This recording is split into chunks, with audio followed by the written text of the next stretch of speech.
La destruction du masculin moderne. Une théorie sur l'écrasement involontaire et des conseils pratiques pour préserver l'équilibre. Dans le tourbillon incessant de notre société contemporaine, où les normes évoluent à une vitesse fulgurante, un phénomène subtil mais profond se dessine, la déconstruction progressive de ce que l'on pourrait appeler le masculin moderne. Ce n'est pas une attaque délibérée, ni une conspiration ourdie par quiconque, mais plutôt le résultat inattendu d'une série de transformations sociétales qui, bien que positives en de nombreux aspects, ont érodé insidieusement la valeur intrinsèque, traditionnellement associée à la masculinité. Imaginez un édifice ancien, solide en apparence, mais dont les fondations s'effritent sous l'effet d'un vent constant de changements culturels, économiques et relationnels. Ce texte, immense et détaillé comme demandé, explorera cette dynamique sans pointer du doigt les individus, en particulier les femmes, dont les avancées sont une victoire collective, mais en scrutant la société elle-même, ce grand architecte impersonnel qui redessine nos rôles sans toujours anticiper les conséquences.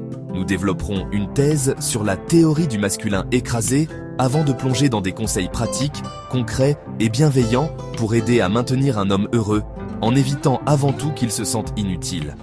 Car au cœur de tout cela réside une vérité simple.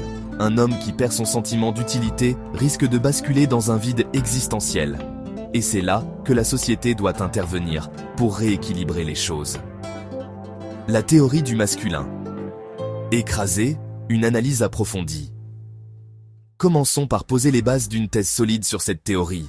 La théorie du masculin écrasé postule que, dans le contexte de la modernité post-industrielle, la masculinité traditionnelle, définie non pas par une domination toxique, mais par un sentiment d'agence, de protection et de contribution active, s'est vue progressivement marginalisée par des forces sociétales impersonnelles. Cette théorie n'est pas une lamentation rétrograde, mais une observation sociologique. La société, en promouvant l'égalité et l'autonomie pour tous, a involontairement créé un vide, où les hommes peinent à trouver leur place unique. Premièrement, examinons l'évolution économique.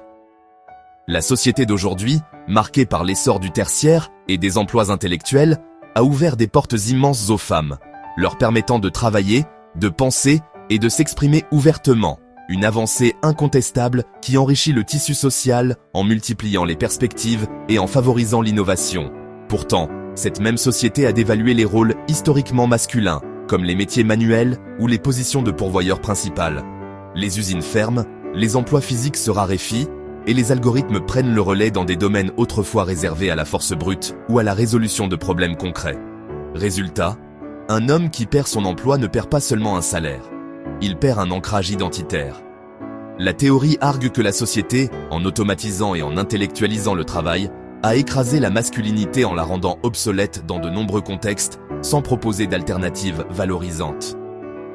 Ce n'est pas la faute des femmes qui accèdent à ces sphères. Au contraire, leur présence y apporte une diversité bienvenue, mais celle d'un système économique qui priorise l'efficacité sur l'humain, laissant les hommes se sentir superflus. Deuxièmement, les dynamiques de couple s'effacent sous l'effet d'une société hyper-individualiste.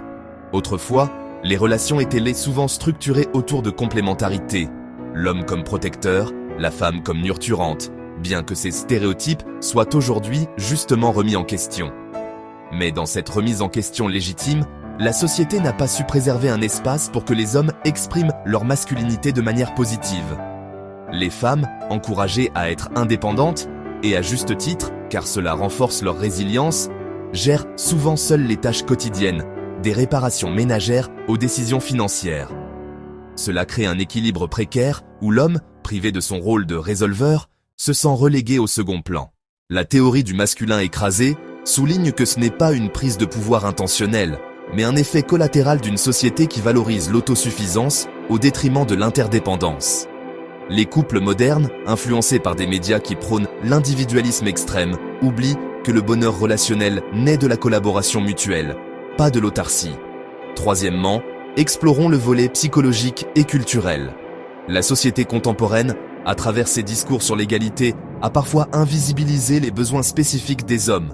Le sexe, le pouvoir, ou même la soumission, souvent fantasmés comme des piliers du bonheur masculin, ne sont en réalité que des leurres superficielles. La théorie affirme que le vrai pilier est le sentiment d'utilité. Un homme qui se sent indispensable, non pas par domination, mais par contribution, fleurit. Or, La société, en promouvant une égalité sans nuance, a écrasé cette dimension en la qualifiant d'archaïque. Pensez aux campagnes publicitaires qui montrent des femmes accomplissant tout seules, ou aux réseaux sociaux qui célèbrent l'indépendance féminine sans contrepartie masculine. Cela n'est pas une critique des avancées, mais une observation. La société a progressé en un sens, mais au détriment d'une masculinité qui n'a pas été réinventée. Quand un homme perd son emploi, par exemple, la société le laisse souvent seul face à son sentiment d'inutilité, sans structure de soutien adaptée, ce qui peut le faire basculer vers la dépression, l'isolement ou des comportements autodestructeurs.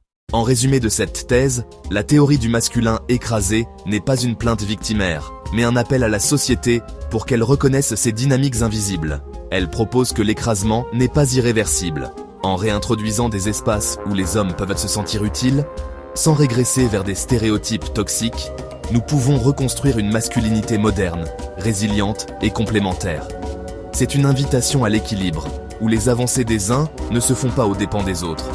Les conséquences sociétales, un examen. Étendu pour approfondir, considérons les ramifications de cette théorie dans divers domaines de la vie quotidienne. Dans le monde du travail, la société a favorisé une culture de la performance où les compétences douces, empathie, communication sont souvent associées à des traits féminins, laissant les hommes traditionnellement orientés vers l'action se sentir déphasés.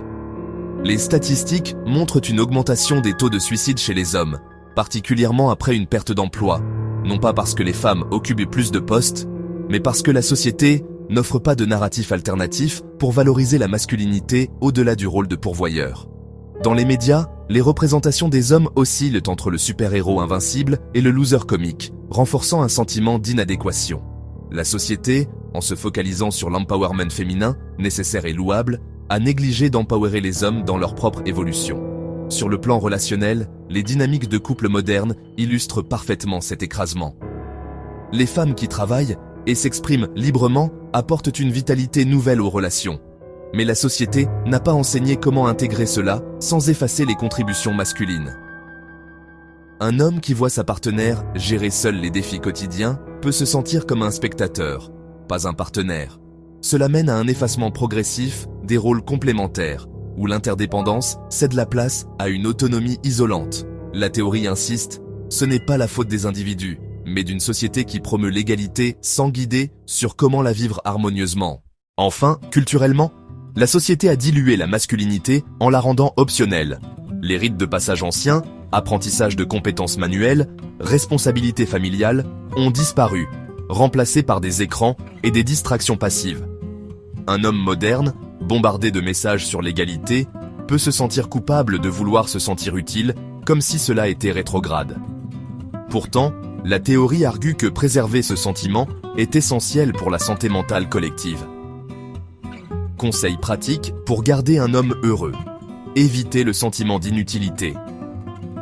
Maintenant, passons à l'aspect le plus constructif. Des conseils pratiques, adressés à tous, mais particulièrement aux femmes dans un contexte relationnel, pour contrer cet écrasement sociétal. L'idée centrale est simple. Faites en sorte que votre homme se sente utile, non pas par manipulation, mais par une reconnaissance authentique de ses contributions. La société nous a rendus tous autosuffisants, mais dans un couple, cultiver l'interdépendance renforce les liens. Prétendez parfois avoir besoin d'aide, même si vous savez faire. Vous savez changer une roue de voiture ou une ampoule? C'est formidable, et c'est une force que la société vous a donnée. Mais demandez-lui de le faire, non pas parce que vous en êtes incapable, mais pour lui offrir l'opportunité de se sentir valorisé. Dites quelque chose comme « Chérie, je sais que tu es doué pour ça, tu veux bien m'aider avec cette ampoule ». Cela n'est pas de la feinte malhonnête, mais une façon de reconnaître son expertise potentielle. La société nous pousse à tout faire seul, mais en couple, partager les tâches renforce le sentiment d'équipe. Impliquez-le dans les décisions quotidiennes. Quand il s'agit de réparation ménagère, de planification de voyage ou même de choix techniques comme configurer un appareil électronique, consultez-le. Même si vous avez une idée précise, demandez son avis. Qu'est-ce que tu en penses pour réparer cette étagère? Cela évite qu'il se sente inutile, surtout dans une société où les rôles domestiques se fluidifient. Célébrez ses contributions, grandes ou petites. La société minimise souvent les actes masculins traditionnels, mais dans votre foyer, amplifiez-les. S'il répare quelque chose, remerciez-le avec enthousiasme. Merci, tu as sauvé la journée. Cela contrebalance l'effacement sociétal, en lui rappelant sa valeur intrinsèque. En cas de perte d'emploi, soyez un pilier de soutien actif. C'est un moment critique où il risque de basculer. La société laisse souvent les hommes seuls avec leur sentiment d'échec. Mais vous pouvez l'aider en l'impliquant dans d'autres domaines. Viens, aidons-nous mutuellement à chercher des idées pour la maison pendant cette transition. Encouragez-le à enseigner une compétence comme cuisiner ou bricoler à des amis ou à la famille pour restaurer son utilité. Créez des rituels d'interdépendance. Organisez des activités où il peut briller, une randonnée où il guide le chemin ou un projet DIY commun. Dites « J'ai besoin de ton aide pour monter ce meuble, tu es le pro des outils ». Cela n'est pas une critique de votre indépendance, mais une façon de contrer la société individualiste. Parlez ouvertement de ses besoins. Dans une conversation calme, demandez « Qu'est-ce qui te fait te sentir utile ?» Écoutez sans juger. La société ne favorise pas ces discussions, mais elles sont cruciales pour éviter l'écrasement. Intégrez-le dans les sphères modernes. Encouragez-le à participer à des domaines comme l'éducation des enfants ou les décisions financières, en valorisant son input unique. Si la société a effacé les dynamiques traditionnelles, recréez-en de nouvelles où il se sent indispensable. Évitez les pièges du sexe et du pouvoir. Comme la théorie le dit, ces éléments ne suffisent pas. Le vrai bonheur vient de l'utilité quotidienne. Focalisez sur des actes qui renforcent son rôle. Peux-tu m'aider à porter ces sacs lourds, même si vous le pourriez seul? Soutenez ses passions et compétences.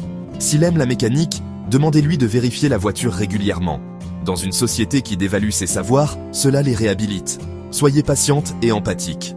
S'il se sent inutile, rappelez-lui ses forces sans minimiser ses luttes. La société ne le fait pas. Vous le pouvez. En appliquant ces conseils, non seulement vous gardez un homme heureux, mais vous contribuez à réparer les failles sociétales.